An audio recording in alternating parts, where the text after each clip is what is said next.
Tara. I'm with the North Carolina Wildlife Federation, and I am so excited about this beaver talk tonight. So excited to have Ben here. So thank you all for coming and being a part of this. We had a lot of registrants tonight, over 160 people. So we're super excited to have all you on here. It's a great topic. Raise your hand at any point. We'll probably get to most of the questions at the end. But once we get to that Q&A time, feel free to raise your hand if you prefer to ask a question out loud, or you could put a question in the chat, which is the chat that we have going down over here, which I will just say hello again in the chat. This is the chat right over here where you're able to put any thoughts, questions, chats, comments about beavers, fun ideas, put any of that in the chat. And if you want to ask a question, you could also ask it in the Q&A, which you'll see at the bottom of your screen there. So feel free to use any of those ways to talk. We're just so excited to have you here. I know we already have a ton of people on the line, so this is going to be really great. And I'm going to turn it over to Donna Bowles, who is the president of the Charlotte Wildlife Stewards, and then we'll get rolling from there. So thank you. Hello, as Tara said, I'm president of Charlotte Wildlife Stewards, and I'm going to go ahead and share my screen. Wait a minute, there it is.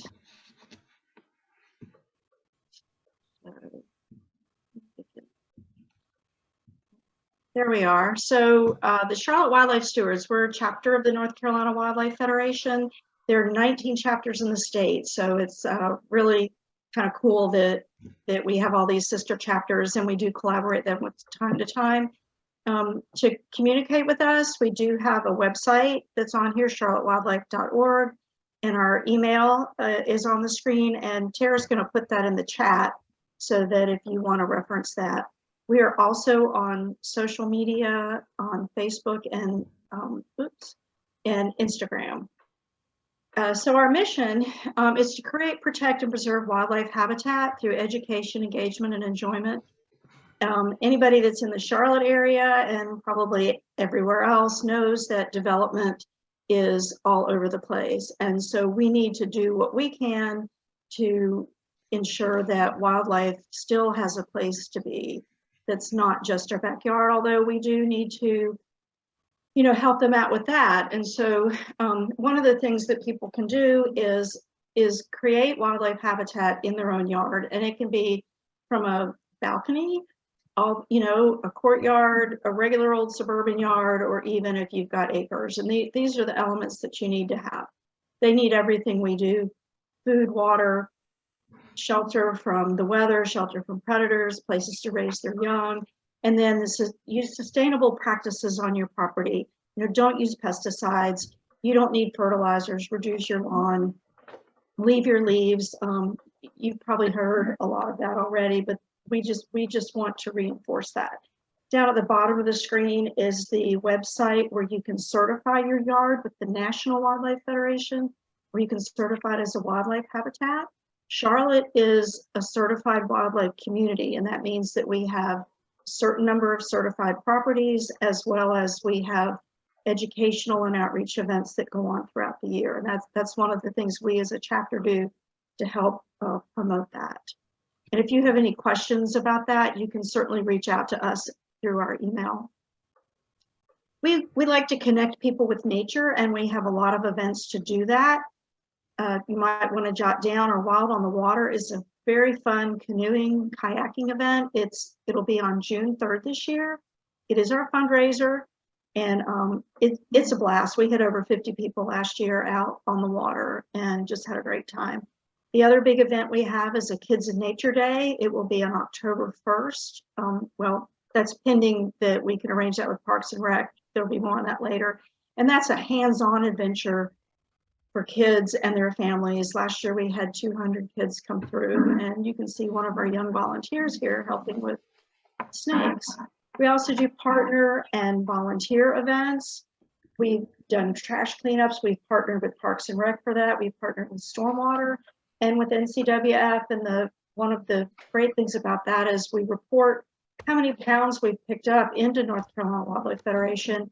And for every 25 pounds that we pick up, they will plant a native tree, a native shrub, or up to 10 native pollinator plants somewhere in the state.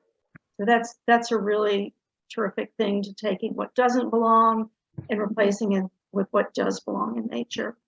We also are going to be partnering with the Native Plant Society and some other groups to do an invasive plant removal. We're working on plans for that right now. And also we have worked with North Carolina Wildlife Federation, the city of Charlotte, and some other groups to do pollinator gardens and tree planting.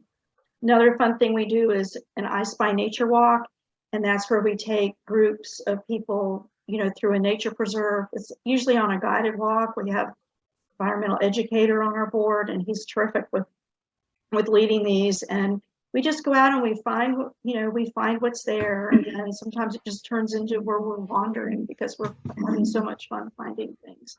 So I encourage you to keep up with us, hopefully if you're on social media, and follow us there. We do have, these are the 4 remaining upcoming programs we have for this year. Our own board member, Natalie Bajorquez, will be presenting one on wilderness first aid. This program will be in person only because there's going to be a lot of demonstration with it, and that would not, it just probably would not work very well to have that online and in person. So unfortunately, we can't reach out as far as we would like. And Rupert Medford, who is the conservation biologist with the North Carolina Wildlife Resource Commission, will be talking to us about coyotes, which are everybody's concern. Pam Pinozo is also one of our board members, and she is a conservation biologist, and she will be doing a program on opossums. And we'll also have some biofacts. I have a friend that has some opossum skulls, and so we'll have some of those there. And then in May, we'll be having a program on tree surveys that happen in Charlotte, and follow that up where we'll have an event where people can actually go out and do those. So stay tuned for more details on those. And then a few upcoming events that we have, and we can probably use some volunteers for these. So if you're interested in that, we will be sending out information on how to sign up to volunteer. So there's a Fairy House Festival at Latta Nature Preserve, and we'll have a table there, and we're going to make nesting balls with mesh balls and alpaca fiber. Kids really like doing that, and then they take them home, put them in the yard, and the birds come and get tufts of that fiber for their nest. That's really kind of fun. We're going to be doing trash cleanup at the Chantilly Ecological Sanctuary. We're partnering with Stormwater Services during their Creek Week to clean up, and we've done several at Chantilly, and we're always amazed at what we find. So think about that one. And then we will be doing an invasive plant removal. That's going to be our Earth Day event. Earth Day is April 22nd, is a Saturday. The only thing that will change, I'd already made this slide, we will not be at Evergreen Nature Preserve. I just found out that there's another huge invasive removal project that'll be going on there. So we are in the process of finding another location for that. So stay tuned. And with that, we are going to turn it over to our guest. I'm so excited to have Ben Goldfarb with us tonight. If you haven't already read his book, after this presentation, I know you will be. I'm going to do a quick little introduction. Yeah. Okay, you're going to do that now before you share your screen? Okay. Yeah. Okay, go ahead. So, you could. So I'll make this as brief as possible. I'm really excited. I know you guys are. My name's Alden Picard. I serve on the leadership board with the Wildlife Stewards. I'm also an environmental educator with Mecklenburg County Park and Recreation. So I appreciate all y'all tuning in tonight. You guys are definitely in for a real treat.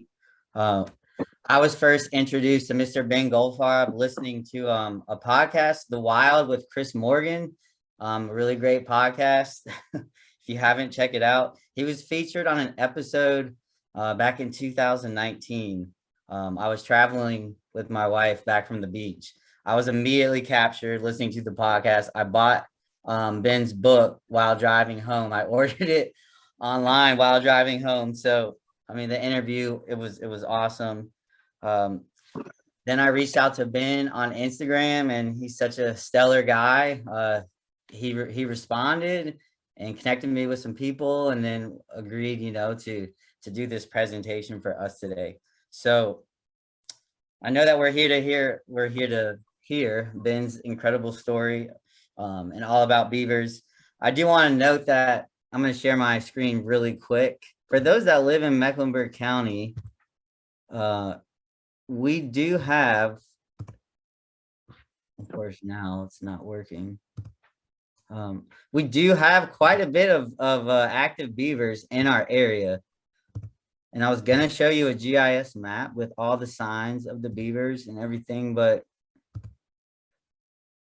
it's not popping up. So it doesn't matter. What I will say, though, is the couple of the really good places in Mecklenburg County to see active beavers, active habitat, is Clark's Creek Nature Preserve in the north, and then pretty central town, McAlpine Creek Park. There's some really beautiful beaver habitat. And I saw some beaver scat at McAlpine. You'll see chews. McAlpine has a huge lodge in the middle of the pond. So check it out. But without further ado, I want to introduce y'all to Mr. Ben Goldfarb. Ben Goldfarb, as you can see, I'm very excited. He is the author of Eager, The Surprising Secret Life of Beavers and Why They Matter. It's the winner of the 2019 E.O. Wilson Literary Science Writing Award. His work has appeared in publications including The Atlantic, Science, Orion Magazine, and even the Washington Post. His next book on the science of road ecology will be published by W.W. Norton and Company in 2023, this year. He lives in central Colorado with his wife, Elise, and his dog, Kit, which of course is what you call a baby beaver. So Ben, thanks for being here, and I will turn it over to you. Let me stop sharing. Cool. Well, thank you so much for that introduction, Alden. Thanks to the Charlotte Wildlife Stewards for hosting, and thanks to you all for being here. And Alden, I live, like Alden said, I live in Colorado, which is, I think, one of the more beavery states in the country. But Alden showed me that map earlier, and you guys might have us beat. So I was definitely jealous of the density of your beaver activity. So tonight I'll be talking a lot about partnering with beavers to heal the planet. How can we work with these amazing animals to achieve various ecological goals? But before I talk about what we can do with beavers, I think it's important to establish a few basic facts about what beavers are. What is a beaver anyway? Well, beavers, as I'm sure most of you know, are rodents. They're North America's largest rodent. Typical adult beaver is 40 to 50 pounds. So they're a lot bigger, I think, than most people realize. Usually you just see their head cruising along. You don't see kind of the whole iceberg-like mass under the water. And they're semi-aquatic rodents, right? Which means they spend pretty much their whole lives in and around water. And they've got a few really incredible adaptations for this unique semi-aquatic niche they fill. They've got extraordinarily dense fur, one of the thickest pelts in the animal kingdom, which was their downfall, and we'll talk about that in a minute. They've got these wonderful webbed duck-like hind feet. They're very powerful, agile swimmers. They can hold their breath for up to 15 minutes. I think that's pretty impressive. They've got a second set of eyelids, transparent eyelids called nictitating membranes that basically function as goggles underwater. As well as a second set of lips. I think most people don't know that one, that sort of function like a valve. They can actually close their second lips behind their front teeth so they can chew and drag branches underwater without drowning. That's pretty cool. And then what's a beaver's most recognizable feature? What makes a beaver obviously a beaver? Their tail. The tail performs several different functions. It's a rudder while they swim. It's a kind of a kickstand when they're out on land. It's a fat storage device. They actually put on fat for the winter in their tails. And it's also an alarm system, right? I'm sure many of you have heard the smack of a beaver's tail hitting the water, and they do that typically to warn other beavers about the presence of a predator. So if you hear that tail slap, you're probably the predator they're worried about. And then the other awesome beaver feature, I think, is their teeth, right? Their teeth are sort of self-sharpening. They're these wonderful chisel-like top and bottom incisors. And you can see in this picture, their teeth are orange. And that's because the teeth are actually chemically and structurally reinforced with iron that beavers derive from their food. So they've got these incredibly durable, powerful, long-lasting teeth, and that's pretty important when you spend your whole life cutting down trees, right? Beavers fell trees, in part to eat the cambium. That's the inner bark. That's sort of the sugary layer that does the growing. Typical preferred beaver trees are, any member of the poplar family, aspen, birch, willow, cottonwood, willow, another preferred beaver tree, but they'll take pretty much any deciduous tree. They do tend to avoid conifers. They eat lots of other, green herbaceous stuff too, wildflowers and aquatic plants. And, I've seen them basically mow people's grass for them. They'll graze pretty happily as well. They are totally herbivorous. They don't eat fish at all. That's otters, right? You guys all know that. So in addition to felling trees to eat that cambium, that inner bark, they're also using the wood as construction material, right? And there are two basic types of beaver structure that most of you have probably seen at some point. The first is the lodge, right? That's the fundamental beaver housing unit. Inside the lodge, you've got kind of this elevated nesting chamber that's lined with wood chips. And, in there, you've got typically 2 to as many as 8 or so beavers in a colony or family. And that's the male and female, the mating pair, who are generally monogamous. You've got the newborn kits, the baby beavers, the 1-year-olds and the 2-year-olds. So at times you've got three year classes of brothers and sisters, all kind of cohabitating in the lodge and working cooperatively, which I think is pretty cool. Sort of like humans, they live in these nice little nuclear families. And then, during their second year, those 2-year-olds will disperse out looking for their own territories, like teenagers heading off to beaver college or something like that. So that's the lodge. That's one type of beaver structure. Then, of course, the other type that's, again, you've probably seen is the beaver dam, right? These walls made of wood, mud, sticks, leaves, material that kind of dredge up from the bottom. So why do beavers do that? Why go to all of the trouble of building a dam? Well, a beaver on land is kind of this big, fat, slow, smelly meat package. They get eaten by all kinds of critters, black bears, coyotes, mountain lions, which we've got lots of out here. Wolves love beavers. Here's all that's left of a beaver in Minnesota that was eaten by a wolf. The wolves eat the entire beaver, sort of bones, pelt and all, and just leave behind that, that mandible and lower incisors. That's kind of a gruesome picture. But the point is, right, you don't want to be a beaver on land. So by building that dam, they're expanding the extent of their own aquatic habitat, right? So instead of having to walk overland to that good looking cottonwood tree and, risk being eaten along the way, they can swim to it instead, cut it down, float it back to the lodge, and do this all in relative safety. So the point of the dam is really to just expand this aquatic habitat in which beavers are relatively safe. And, beaver dams come in all kinds of shapes and sizes. Typical beaver colony is building, one big primary dam and a number of smaller secondary dams kind of upstream. Here's a nice little beaver dam in Montana, probably 3 feet wide and 1 foot tall. You could jump over this thing in 1 second, but they do get quite a bit bigger. Here's a pretty impressive dam, I think, in Voyageurs National Park in Minnesota. That's probably 500 feet long and 15 or so feet tall, and is obviously the work of many successive generations of beavers, all adding their stick to the pile. So the stuff they're capable of when left to their own devices is truly impressive. And some of these beaver dams can impound enormous volumes of water, right? I often think, if you asked an engineer from the Army Corps to build a dam that minimized labor and maximized the total impoundment, the total pond, they'd put the dam exactly where the beavers do, right at that kind of narrow constriction point on the stream. So here's, probably a 300-acre or so beaver pond created by a single strategically placed beaver dam. I think that's pretty impressive. Some of these dams can be really enormous.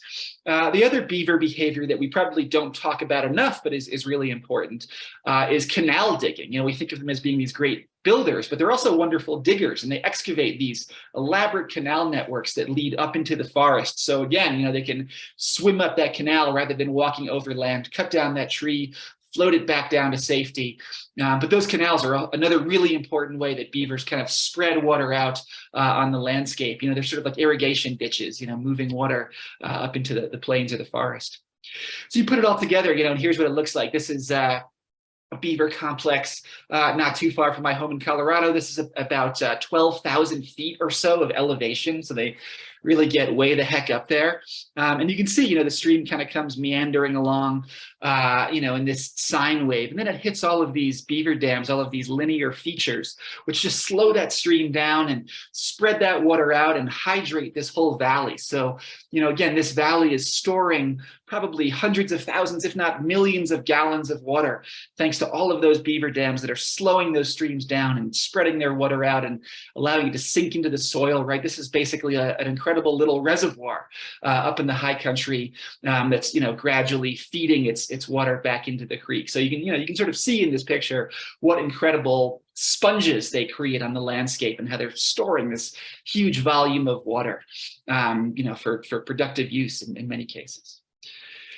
So beavers are what scientists call a keystone species, right? They're building these dams and creating these ponds and wetlands for their own benefit, but in the process, you know, they're creating fantastic wetland habitat for all kinds of other creatures as well. It's you know, hard to name a species that doesn't benefit from beavers at some point in its life cycle. Here's a great blue heron rookery at a beaver pond in Wisconsin.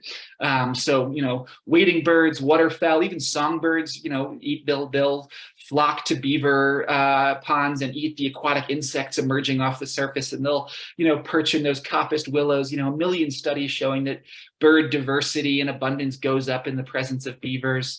You know, lots of other semi-aquatic mammals, you know, moose, muskrat, mink, otters, all do very well, you know, in and around beaver complexes. Muskrat will even live in the beaver lodge with the beavers. Amphibian diversity is much higher in the presence of beavers. You know, this is the boreal toad, which is basically, you know, one of our sort of endangered amphibians here in Colorado that breeds almost exclusively in beaver ponds, so really dependent on beavers for their survival. And certainly that's true of many of the amphibians you have in the Southeast as well.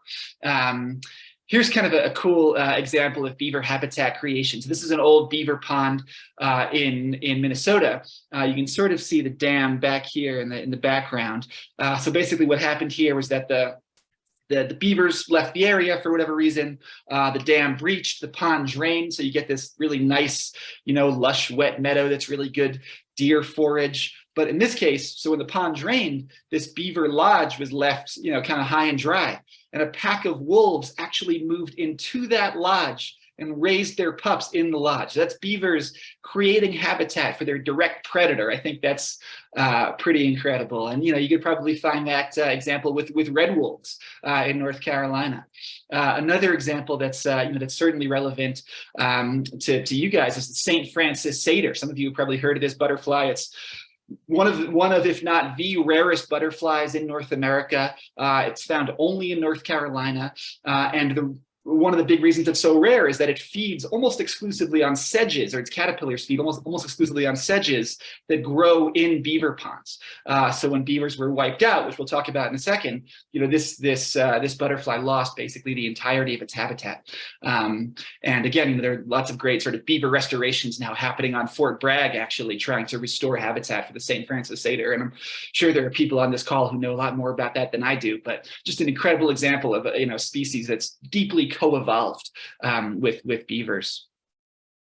And then, you know, another great example of that co-evolution is fish. You know, here's a juvenile steelhead, or kind of a sea-run rainbow trout. You know, in the Southeast, you guys have brook trout, another species that's, you know, deeply co-evolved with beavers. And look, if you're a baby trout, you know, you don't want to live in the main stem, fast-flowing river, right? You're just going to get blown downstream. You want to live in that complex pond and wetland refuge habitat, which is what beavers create. So there are a million studies, again, showing that beavers enhance fish productivity and abundance and size. One objection that you hear, both in the West and in the East is that, wait a second, we're trying to take dams out of rivers right now, right? We don't want to put more dams into rivers to impede fish passage. But obviously, a beaver dam is nothing like a human-built dam. Fish can go around beaver dams during periods of high flow. They can wriggle through the dam itself. They can jump over it. This is sort of more anecdote than data, but here's a kind of a cool illustration. I think this is a stream outside of Seattle. You can see here's the beaver dam, here's the beaver pond, and here are the two freshly excavated salmon nests. So at least two fish had no problem whatsoever getting past this beaver dam. And in fact, the evolutionary connection between beavers and fish is so deep that it inspired my favorite bumper sticker, which is that beavers taught salmon to jump. I think that gets at the connection pretty nicely. So how many beavers live in North America today? We don't exactly know. The best guess is that there are something like 10 to 15 million, right? So they're not an endangered species, they're doing okay. But then, you start to think, well, wait a second, how many beavers were there in North America prior to European arrival? How is our contemporary population doing compared to historic levels? And, when you dig into that literature, you realize that in fact, beavers are drastically reduced from their former abundance. At the time of European arrival, there were as many as 400 million beavers on this continent, which together would have created something like 150 to 250 million beaver ponds, which collectively would have impounded or covered with water an area about the size of Arizona and Nevada put together. There's just all kinds of fantastic stories of trappers and explorers and railroad surveyors coming upon these unbelievably prolific complexes of beaver dams and ponds and wetlands. And the importance of beavers is something that people in North America, native people, have understood for many thousands of years. We sort of Western scientists are kind of realizing how valuable these animals are, but indigenous people got there first. In the East, there are lots of great stories about native tribes actually sort of managing beavers to create these lush wet meadows as foraging grounds for deer and elk. In the West, a lot of tribes like the Blackfeet actually refused to participate in the fur trade because they knew that these animals created these lush ecological oases and otherwise arid landscapes, right? So this relationship between beavers and humans, this understanding that that beavers are valuable, is something that's been with our species for a really long time, and we kind of forgot, but native people have always known. So a lot of what I tried to do, working on the book was go back through, various sources, trying to reconstruct what a fully beavered landscape would have looked like. And, there are just some incredible accounts out there, explorers trying to cross, the state of what is today Indiana, and not finding a dry place to camp for 100 miles because beavers had, so thoroughly ponded everything up.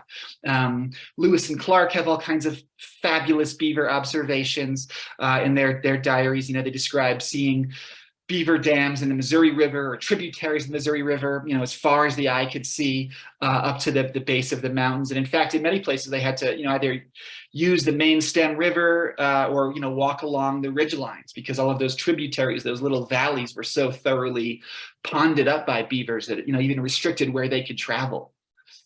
So, that was in 1805 that Lewis and Clark described seeing beaver ponds and wetlands in every single tributary as far as the eye could see.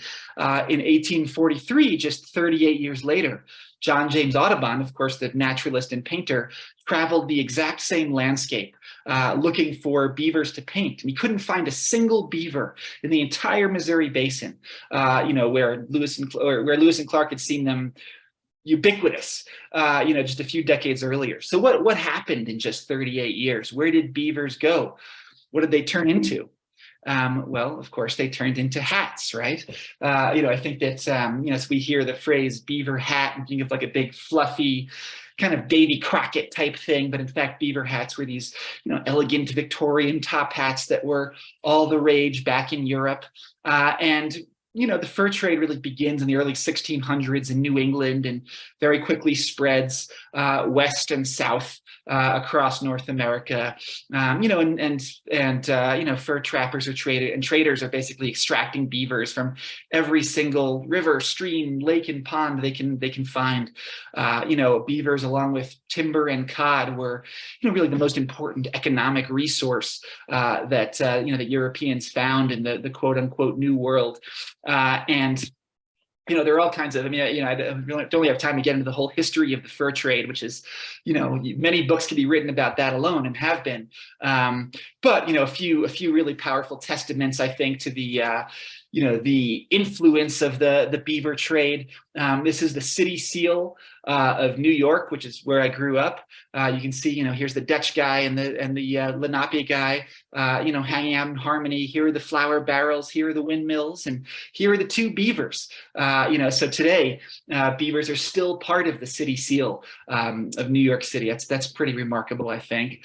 Here's a coin minted by the Oregon Territory, which covered pretty much the entirety of the Northwest. And one beaver coin was fixed to the value of one beaver pelt. So the entire economy of hundreds of thousands of square miles of North America operated on the pelt standard. That was the currency. I think a pretty incredible testament. Name a historical event prior to the Civil War, from the Revolutionary War to Louisiana Purchase, and there was some kind of beaver connection. I think it's important to note too that it was those white fur trappers and traders who spread smallpox and other diseases that obviously devastated many native tribes. So the story of the fur trade is sort of the story of early American history and all of its grandiosity and tragedy. So, in addition to being this hugely significant historic event, the fur trade was also this profound ecological event, right? What happens when you kill a few 100 million beavers? Well, a few 100 million beaver dams break down and a few 100 million beaver ponds drain, right? By the mid 19th century, beavers were functionally extinct in essentially the entire United States. In North Carolina, they would have been wiped out much earlier than that, likely the mid 1700s. So, what happens again when you destroy all those beavers? Well, all those beaver dams break, all those ponds drain. There's one incredible study set in Connecticut, in the Long Island Sound, where so much nutrient-rich water flowed from these beaver ponds into the ocean that it fertilized this plankton bloom that settled the ocean floor. So today, if you take a sediment core in Long Island Sound, you can find this layer of diatoms that was fertilized by beavers. I think that's or the loss of beavers. I think that's a pretty incredible testament to the power of this animal and the power of destroying it. One fascinating historical footnote, right, is that many places on the eastern seaboard are not great land for farming, especially in New England. Certainly that wouldn't be true of North Carolina necessarily, but much of New England would have been very rocky and infertile and hard to till. And by eliminating beavers, well, when those ponds drain, you get this nice, flat, treeless, incredibly fertile circle. That's the old footprint of that beaver pond, and those are the most valuable agricultural lands in New England. So in some ways, beavers made agriculture possible in again, the quote unquote New World. So, of course, for humans, the loss of beavers was beneficial in some ways, but, for other species, it would have been catastrophic, right? When you lose all those beaver ponds, you're losing all of that lush, wet habitat that's so important for so many species. It's also this kind of catastrophic contributor to erosion too, right? When you've got a healthy beaver-rich stream, all of those dams are acting like speed bumps. They're slowing water down and spreading it out onto the floodplain and creating those wetlands and wet meadows. And when you lose all of those beaver dams, there's nothing checking the velocity of water. So you get streams like this one that erode to bedrock and lose that connectivity with the floodplain, right? So this rich floodplain, that wetland or wet meadow habitat just dries up and loses so much productivity. So I think often we see a stream like this, there are thousands of miles of streams like this in North America, if not tens or hundreds of thousands. And we say, well, that was probably the result of, overgrazing or logging or mining or some other early ecological impact. But, in fact, this is in many cases emblematic of the loss of beavers. The fur trade was this profound ecological disaster on a par with anything else that that Europeans did to North America. And of course, for so many species, again, this would have been this aquatic dust bowl, as some historians have put it. Here's the coho salmon, which live in Washington State, where I used to live. And, there, the loss of beaver ponds would have contributed to a 97% loss of rearing habitat for young coho salmon. And again, for the St. Francis satyr, North Carolina's, wonderful endemic butterfly, the loss of beavers would have been this profound ecological catastrophe. So, by 1900 or so, the beaver population has kind of reached its nadir. We've gone from 400 million beavers to 100,000 or so. They're pretty much all in Canada. They've been basically wiped out from the lower 48. But, fortunately, some of these state fish and game biologists start to say, well, wait a second, these are actually some pretty useful animals, and maybe we should start to bring them back. Various states initiate these beaver reintroduction programs, mostly using stock from Yellowstone National Park in Canada, where there are still some beavers. Many of the eastern states and western ones as well are, bringing beavers back. Their populations are increasing very quickly.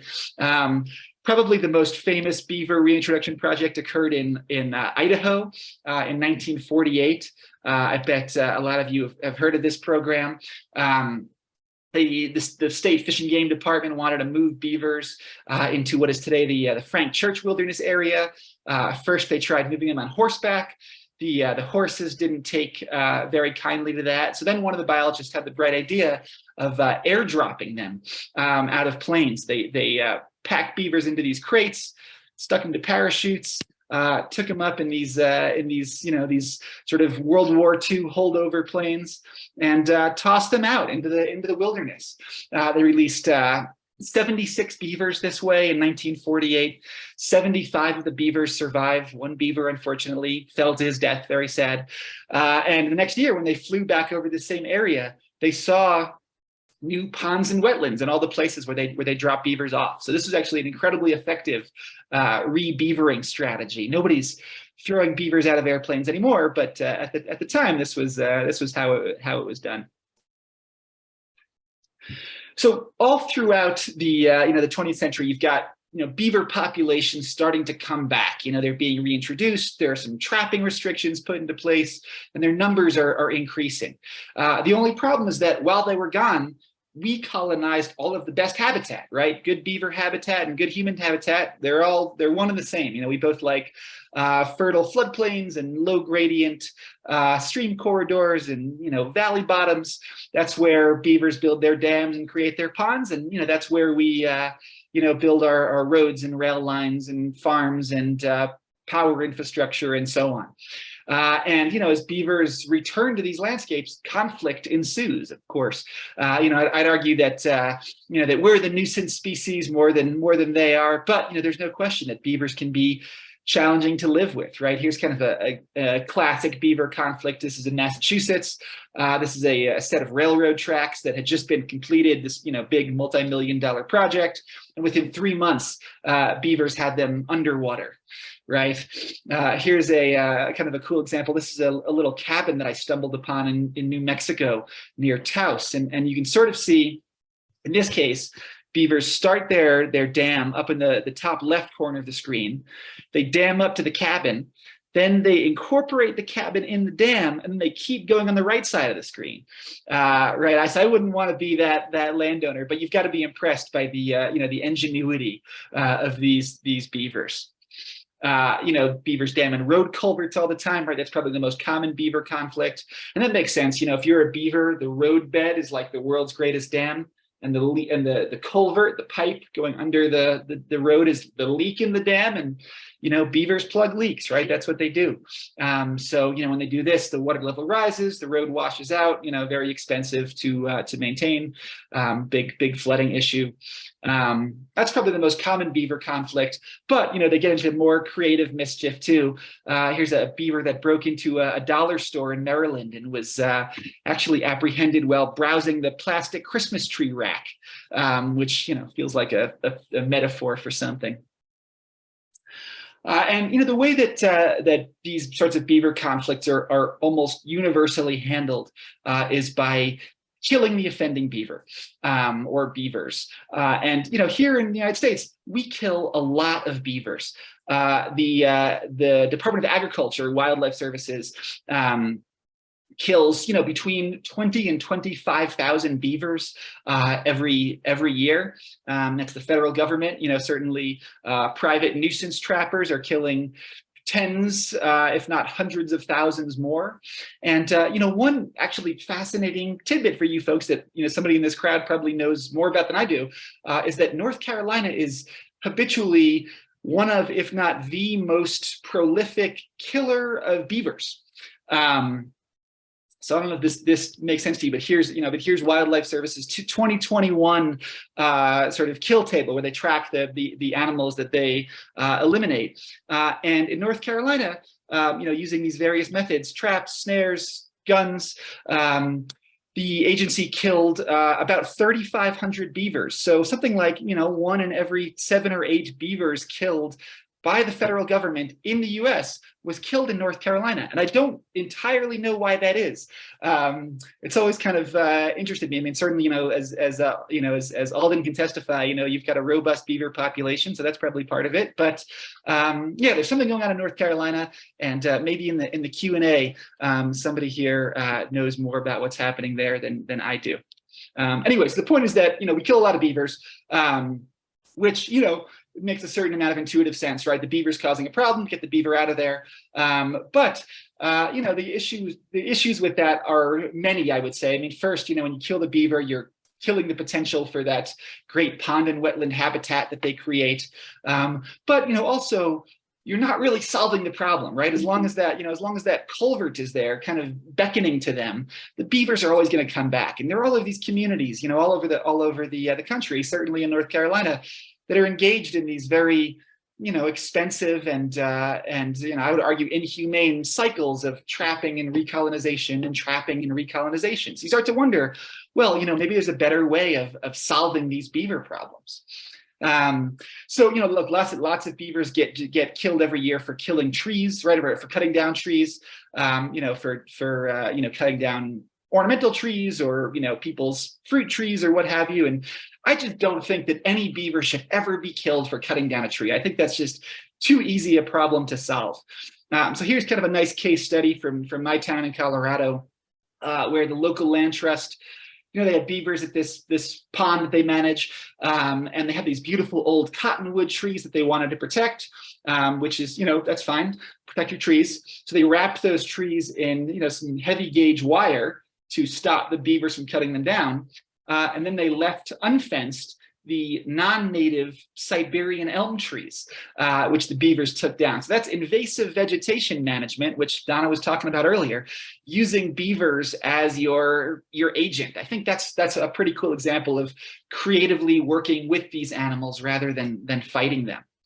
When beavers cause flooding, that's a slightly more difficult problem to solve, but there too we've got options. This is a contraption called the Beaver Deceiver with its inventor Skip Lyle, which is basically this pipe and fence system. You run the pipe into a culvert or through a beaver dam, and you're just creating a leak. You're just moving water from the upstream side of the dam to the downstream side, dropping that pond ideally to a level that that both beavers and humans can tolerate. Here's a pipe that some colleagues and I put in a couple of years ago. This is not. I think Skip would probably not be impressed by this low tech design, but you can see this pipe has been in this woman's backyard for an hour, and it's already dropped that beaver pond by 6 inches, allowing her to access a big part of the property that the beavers had flooded. And 2 years later, the beavers are still there, and the woman is happy, and this has been a pretty durable solution. This technique, these kinds of pond leveling devices, might not be appropriate for every single situation, but they've been shown to be something like 87 to 97% effective, and they're very cost effective too, right? Instead of having to pay a trapper every single year to kill the beavers in the culvert, you install one of these for a couple $1,000. You set it and forget it. Essentially, you come back once a year to clean out any debris, and you're basically good to go in perpetuity. So these sorts of devices are not only more ecologically sound, they also really pencil out from a cost benefit standpoint as well. Another option for dealing with nuisance beavers is relocation. Every state has different regulations around beaver relocation. I actually don't know what North Carolina's are. A lot of the east, relocation is not permitted. Because beavers are already somewhat abundant, and there's not a ton of habitat that they haven't colonized yet. But here in the west, we do lots of beaver relocation. Here's this is kind of a classic beaver live trap called a Hancock trap. And typically we're just catching beavers on private property that are causing conflicts, and moving them into public lands, national forests typically. And here's Sandy and Chomper, a pair of beavers heading to a new home in northern Washington a few years ago. This is again a great way to solve conflicts non-lethally, and also help repopulate some of these streams that that historically had beavers and may not have them anymore. So again, I don't really know what North Carolina's deal is with relocation. Again, there's probably somebody on this call who knows that a lot better than I do. Another really cool technique for kind of encouraging beaver restoration is beaver mimicry, the creation of beaver dam analogs or artificial beaver dams. And again, you're typically doing this in those really eroded streams that might not be great beaver habitat now, but you want to entice them to return there. So you pound some posts into the stream bed, weave some materials in there to impound some water, and you create a nice little pool essentially, so that beavers can find it on their own, or you can actually reintroduce some beavers into that setting, and you've got a nice little habitat where you didn't necessarily have them prior. Kind of the place that this technique of beaver mimicry was pioneered was in Oregon, and in the Columbia River Basin, and in that instance, there's this stream called Bridge Creek that was kind of degraded from beaver trapping and livestock grazing. There were some beavers kicking around, but it wasn't a great place to live. So scientists built 115 of these beaver dam analogs. The beavers themselves went gangbusters. The scientists had basically turned this into a good place to live by building all of these little beaver starter kits. So the beavers built 120 of their own dams. The ponded up area more than doubled. And as the water spread out onto the floodplain, all of these old side channels got filled in. So it took this, single thread, very simplified stream, and made it this wonderful multi-threaded kind of braided channel. And that was a big deal for these guys. Again, these juvenile steelhead or kind of sea-run rainbow trout that are federally threatened. The researchers there basically found that humans and beavers had collaborated on increasing the survival of this endangered species by 50%. So that's a pretty good case study, I think, of beavers and humans working together to help protect this federally listed species. And here's another nice little beaver dam analog that I helped to install last year. And this is just kind of a cool example because here are all these old, sort of these ponderosa pine saplings that were sort of overgrown in a nearby park, we're creating this fire risk, right? All of this fuel that we wanted to kind of get off the landscape. So you can kind of repurpose some of that material in beaver dam analogs, and sort of mitigate that fire risk and enhance beaver habitat simultaneously. So, I've been talking a lot about how beavers create wonderful habitat for other species, right? For fish and for moose and for St. Francis satyrs in North Carolina. But what about their benefits for humans? What do beavers do for us? Why might we want to have them back on the landscape? And I know that ecosystem services aren't necessarily the sole measure of an animal's worth, but certainly these are some really useful animals, and that's a big part of why they've become so popular in restoration. So a few fabulous ecological benefits that beavers provide. They're just incredible agents of stream restoration and water storage. Here's a kind of just a really famous before and after in Nevada. This is a stream called Maggie Creek, a place that had been chronically overgrazed for a very long time. So, in this instance, the ranchers and the federal government kind of worked together to reduce some of the grazing pressure, let those streamside cattails and willows re-sprout. And, beavers just have this magical way of, finding available food and habitat. So beavers took, this kind of inhospitable barren stream. They moved in 2000, and by 2017, that stream looked like this, right? That's a pretty good before and after, I think, going from this lifeless thing to this lush cattail-filled wetland. All of this, you might look at this stream and say, well, wait a second, I don't see any beavers here. What are the beavers doing? Well, all of this cattail growth is actually growth atop an old beaver dam. So, within 15 years of moving into this system, they're already deeply embedded in it. And the scientists who studied this stream found that beavers had added 20 acres of open water, right? So they're building dams, creating these ponds and wetlands, just spreading the water out, creating this wonderful fish and bird habitat. Beavers actually added 3 miles of wetted stream length to the channel. So what does that mean? Well, back when the stream looked like this, it was so degraded, it was actually going dry before reaching its confluence with the main river, right? So by building dams and slowing water down, beavers are just making sure that there's still going to be water in the stream come, August, September, the hot, dry season, right? So beavers took a seasonal stream and made it perennial. I think that's a pretty amazing thing to contemplate, right? They're not, sometimes you hear people complain about beavers stealing their water. Beavers aren't stealing anything. They're just slowing the water down, right? Beavers also added 2 feet to the water table, right? So when you look at a beaver pond, you see all of the surface water stored in the pond. But what you don't see is the water soaking into the floodplain and sinking into the ground and recharging those aquifers, raising that water table, hydrating valleys at a really mass scale.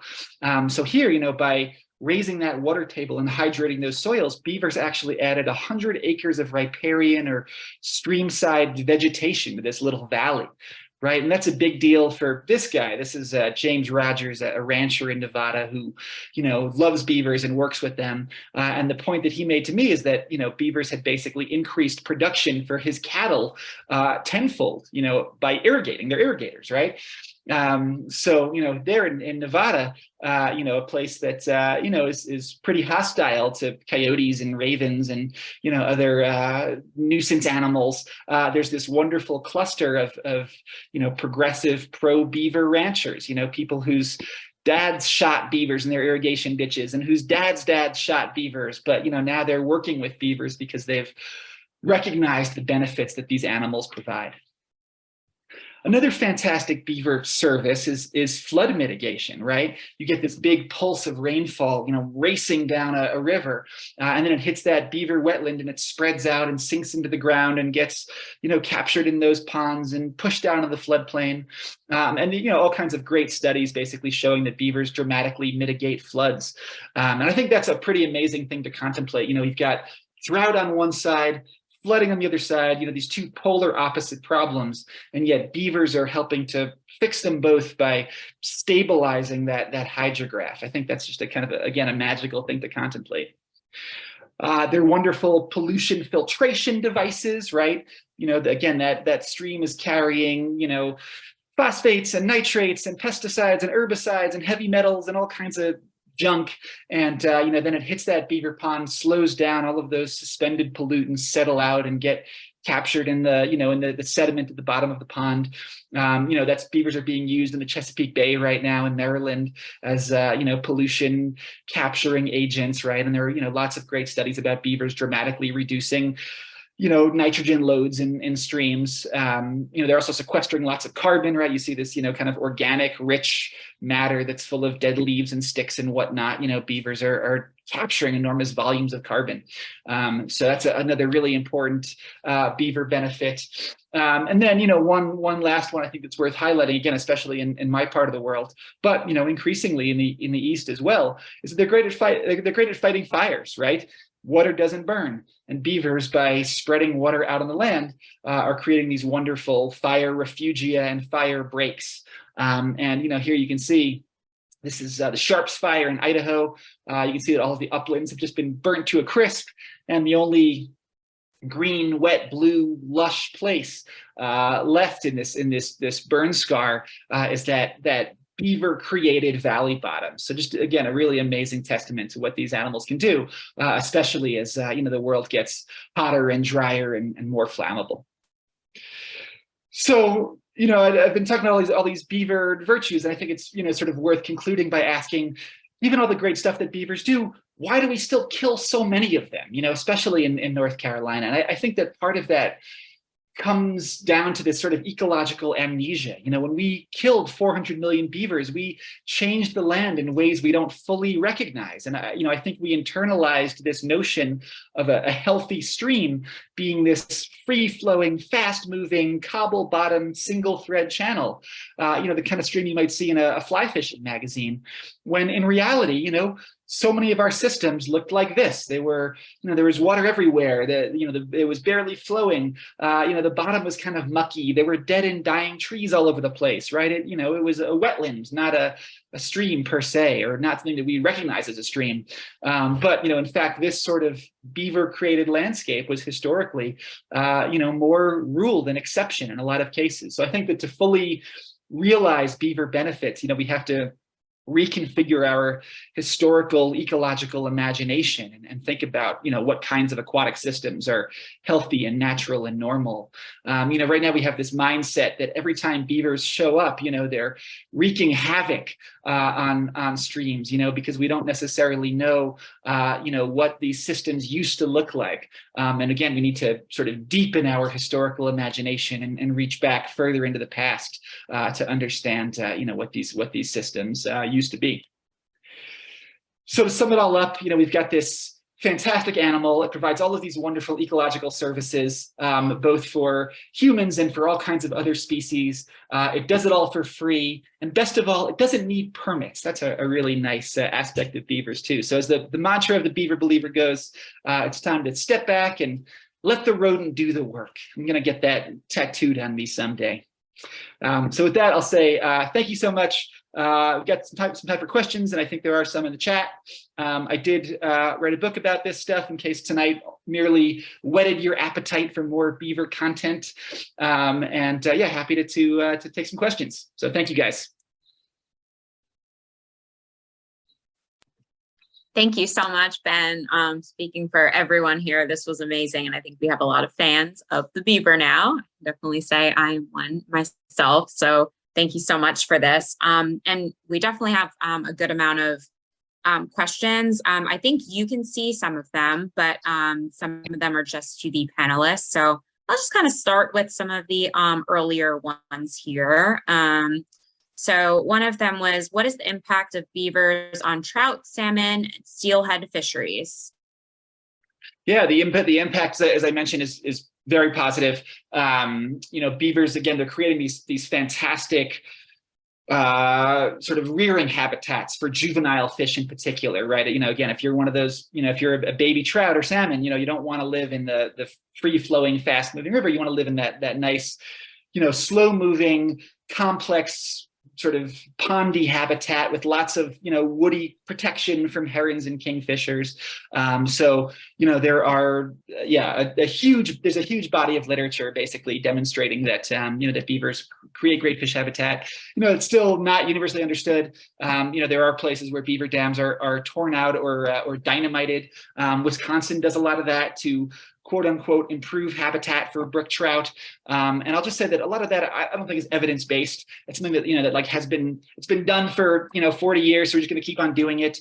And actually just last year, I think Wisconsin began to initiate some studies finally of its beaver control activities. And I'll be interested to see what the results of that are. Thank you. Yeah, I think we definitely have our work cut out for us here in our state here. So we'll all be speaking about that after, I'm sure. We have another question. When is the best time to try to catch beavers at their most active? Yeah, they're nocturnal. So head up there at sundown. And you'll likely to see them starting their nights right around sundown. Awesome. Which state has the lowest count of beavers? I have noticed that the only zoos I've seen beavers at tend to be in northern zoos. It's interesting. Yeah, beavers are present in every state in the lower 48. Hawaii is the only state that doesn't have beavers. My guess would be Florida. There are definitely some beavers in northern Florida, but southern Florida, alligators get them, so they're not really present in southern Florida. Okay, that makes sense. We have some great comments going on here as well that I hope you were able to see. So a lot of people have a lot of interest in beavers. We have a question, where is the wood for their dams? I think just generally, where do they find it maybe, and how do they choose the wood? Yeah, they find it, sort of in the area around the pond. I mean, one thing that I find kind of fascinating is that, they'll go varying distances for different woods. I don't really know what they do in North Carolina, but in Colorado, you'll see them going 500 feet up these really steep sort of banks for aspen. They just love aspen, and it's like, wow, you've got all of this willow right down in the stream bottom, but you're still gonna haul your plump little body 500 feet overland to cut down that aspen tree and risk getting eaten by a cougar on the way. You must really love aspen. So they'll go different distances for more preferred tree species. That question was in direct reference to that before and after you showed in like the kind of deserty Southwest where all the cattails came up. Oh yeah, there wasn't a lot of wood in some of those old dams. Yeah, I think that one misconception about beavers is that they need wood. I mean, certainly they prefer having it, but there were just incredible beaver dams out on the Canadian prairie where there's no tree in sight, and they're building these massive dams out of rocks, grass, and mud. So there, in Nevada, there wasn't a ton of woody material. Those dams are mostly built out of cattails and sagebrush. They're just incredibly resourceful animals that will make do with whatever they can find. Thanks, Ben. How do the pollutants affect the health of the beaver? Their dams cause them health issues with the pollutants that are passing through? Yeah, it's a good question. I mean, certainly that's something that I think scientists are just starting to study now, because they're capturing all of this pollution for us, and is that impacting them in some way? The answer is we don't really know. Again, one anecdote that I'll share is that a Bureau of Land Management biologist a couple of years ago sent me this picture of a beaver colony in Colorado. And it was this old mine site. So you can sort of imagine like a mine shaft that had become flooded, and so much arsenic and crap and cadmium was coming out of that old mine that the river was orange. It was like the color of like a Gatorade or something. And beavers had actually built a dam in that mine shaft and we're living in the most polluted river imaginable. I mean, is that good for their long-term health? I don't know. But clearly they're managing to survive in some really toxic seeming environments. Wow, that's pretty crazy. We have quite a few more questions, but we're just going to keep on rolling forward right now. As a stormwater engineer that focuses on floodplain management, what things should we keep in mind to help beavers when doing our jobs? Yeah, that's a really good question. I think that I think that coexistence is the main thing. One sort of great story that that I love to talk about is this stormwater facility in Gresham, which is a suburb of Portland, and basically the city around 2008 or so, I think, built this this kind of the stormwater retention facility, which is this elaborate system of canals and ditches that was designed to increase the retention time of stormwater flowing off city streets and into that facility. And it worked okay, and then in 2013 or so, Beavers showed up and basically took this beautiful human engineered system and seemingly ruined it. Right? They turned this this chain of artfully engineered canals and ditches into this big series of ponds. And for a while, the city actually destroyed the dams and trapped out the beavers. And then after a couple of years, somebody said, well, wait a second. Maybe the beavers are actually being helpful. And sure enough, when they analyzed water quality, they found that the capture of heavy metals and pesticides and all of the nasty stuff running off the city streets was much greater in the presence of beavers than it had been prior to their arrival. So that's I love that story, and I think it's emblematic of the fact that look, we've long had this kind of oppositional relationship to these animals, operating under the assumption that we can kind of engineer healthy systems better than they can, when in reality they are the master engineers in a lot of respects. So I think that looking for opportunities to work with these animals, coexist with them, certainly not kill them when they seemingly gum up the works, I think that's the most important thing that any of us can do. Yeah, such a fascinating species, really. Once the beaver cuts down a tree, do they return to the same tree stump to continue use for food?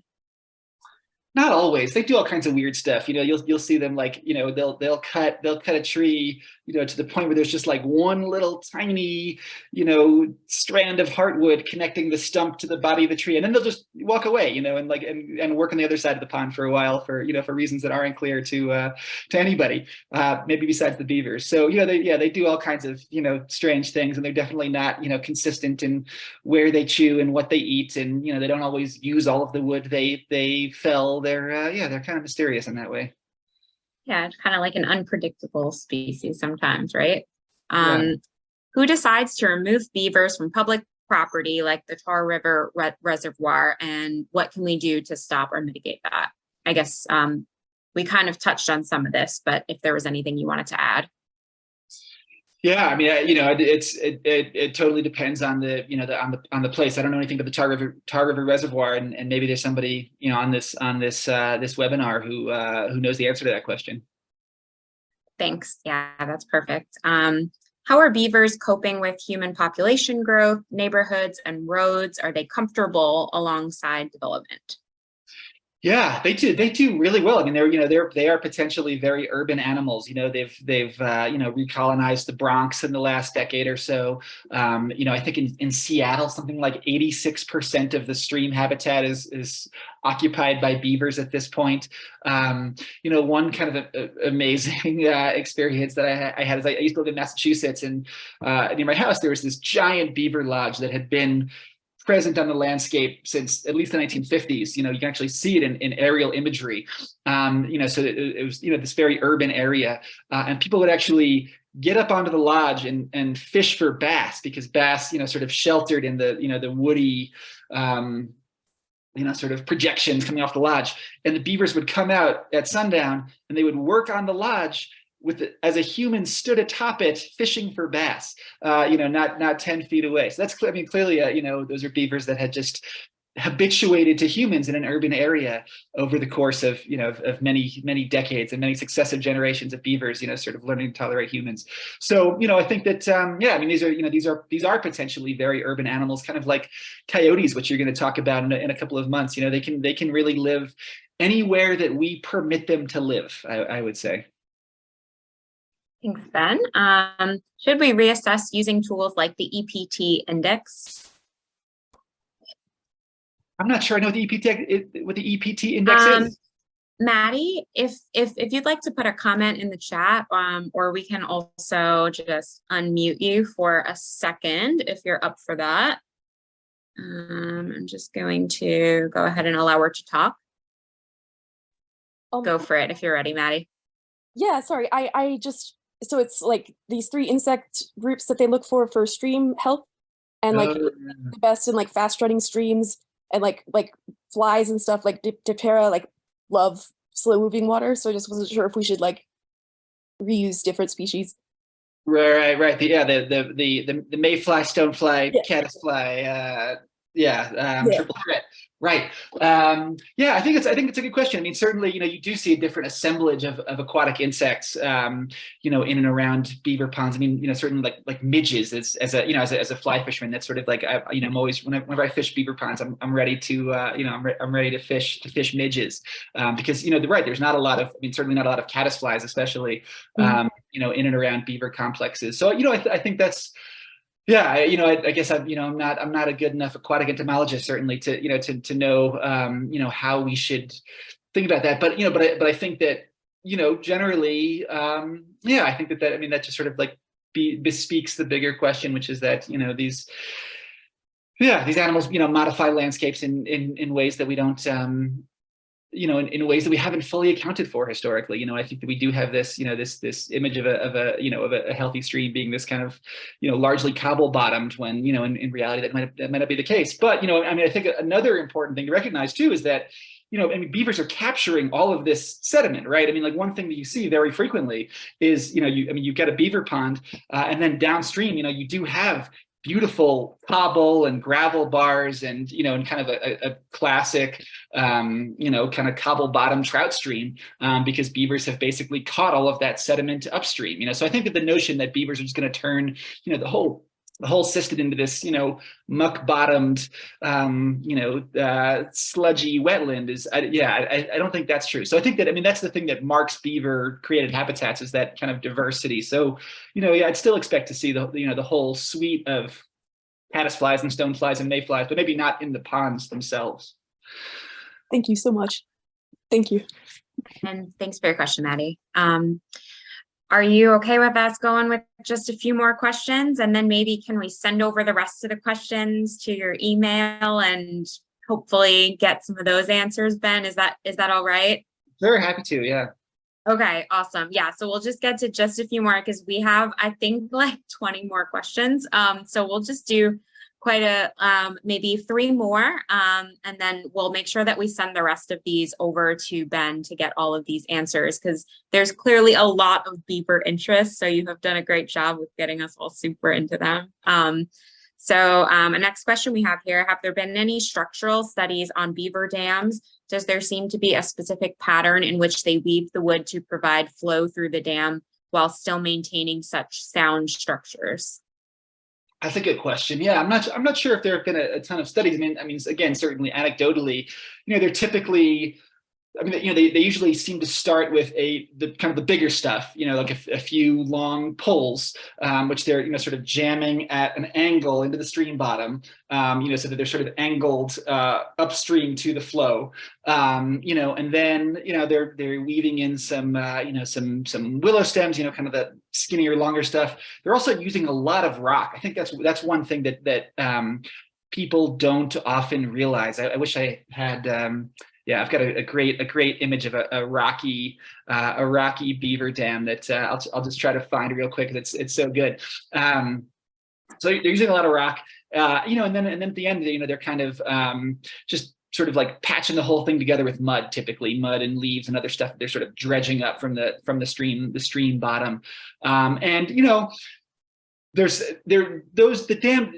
unlike human dams, beaver dams are never watertight, right? I mean, certainly they're trying to create watertight structures. They might be happy. They might be happiest that way. But you know, there's always some amount of flow going through beaver dam. There's also a lot of subsurface flow, right? All of that groundwater that's being stored is, you know, generally moving downstream very slowly and then trickling up, you know, through the stream substrate and, you know, contributing to the stream.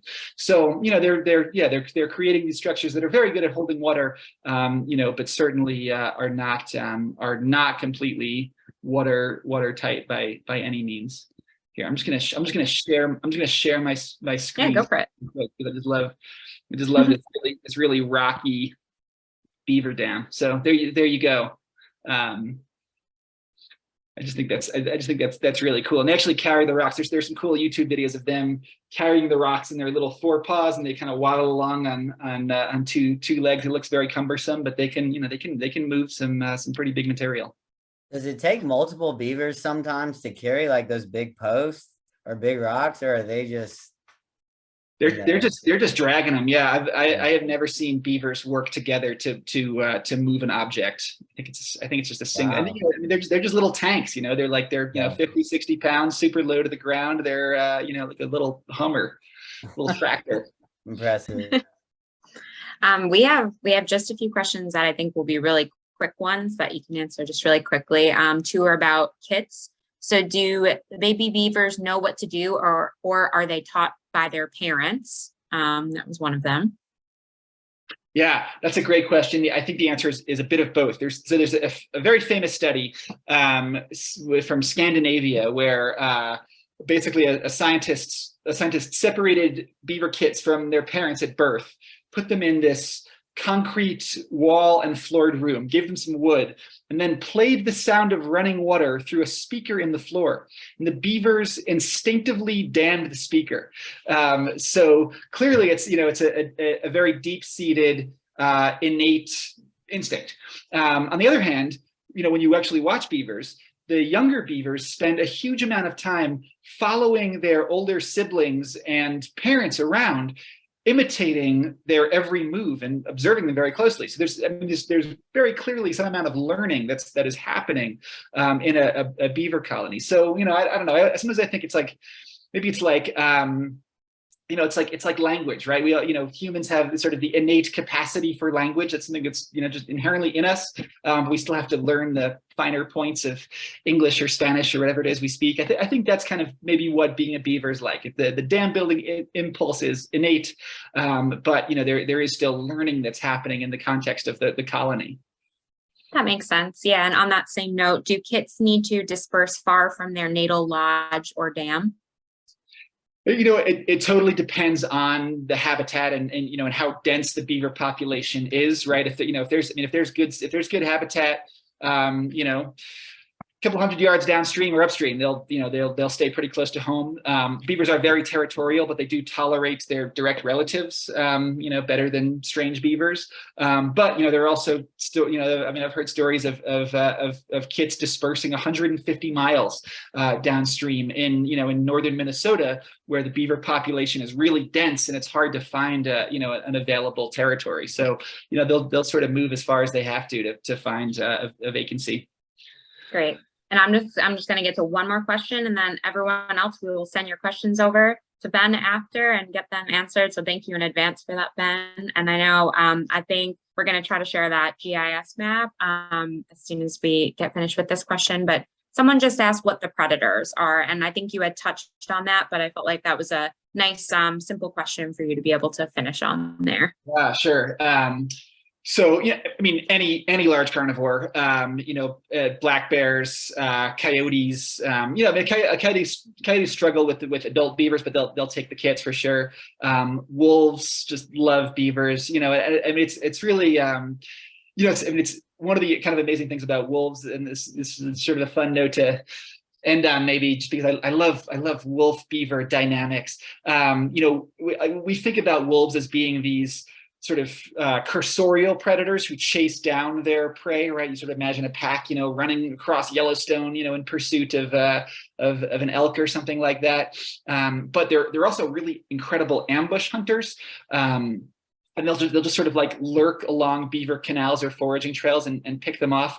And one of the there's a great sort of study called the Voyageurs Wolf Project in Voyageurs National Park in Minnesota. And one of the amazing things they documented is, well, a couple things. First, wolves get better at beaver hunting over their lifetimes, right? There's a lot of learning that goes into figuring out, where the beavers are and how to catch them and how to kill them, right? Beavers aren't easy to kill. They're these big, dense balls of muscle with sharp teeth. So wolves get better at beaver killing, and there are beaver specialist packs, right? So it's sort of this cultural knowledge where the alpha male or female will actually who's good at beaver killing will teach the rest of the pack how to do it. So there are actually packs that specialize in beavers as opposed to the packs that specialize in moose or other prey. So I just think that's kind of amazing, that just an incredible example of animal culture. And I don't know anything about red wolf predation on beavers, but I'd certainly imagine that red wolves have similar dynamics going on. Ben, thank you so much. You've been great. Yeah, thank you guys so much for having me, and thanks to to everybody in attendance for their great questions. And I'll certainly get to what I can over email. Yeah, well, thank you so much, Ben. All these questions have been so great. I've just been sitting here absorbing all of this, and it's just I've learned so much, and I'm about halfway through your book, so I'm looking forward to even more on that. But I really think your work is important, and the more we can get people, to know about it and read it and learn more about the beavers, and that's one of the things that we try to do with our chapter and with the whole North Carolina Wildlife Federation. Yeah. Well, thanks. Thank you, Donna and Alden, for all the work that you guys do, and for giving a damn about wildlife and nature. I really appreciate it. Yeah. Yeah, All right, give us a shout. Let's let Alden see if he can get that screen up. Yeah, if you're ever down this way, just give us a shout. If you're ever in the Charlotte area, give us a shout. Please do. I'd love that. Yeah, that'd be great. I'm gonna share the GIS map, but if I don't see you, Ben, have a good night. All right, thanks, guys. Thanks so much, Ben. So this was actually shared by Caroline Berger, who works for Charlotte Stormwater, and she was on the call. I don't know if she still is, but these are all geolocated, not necessarily beaver sightings, but signs of beaver activity in Mecklenburg County. So these are the beavers at Ribbon Walk, Beaver Dam 2019, beaver activity January 2021, contractor to temporarily remove dams for infrastructure build out, beaver damage to trees, homeowner to city of Charlotte. So as you can see, from north to south and east to west, there's just a lot of, you can zoom in too, just a lot of beaver activity throughout Mecklenburg County, which is very interesting too, because we are a fast growing city and county. So with this amount of beavers in the area, that's, like Ben was saying, some potential conflict and everything.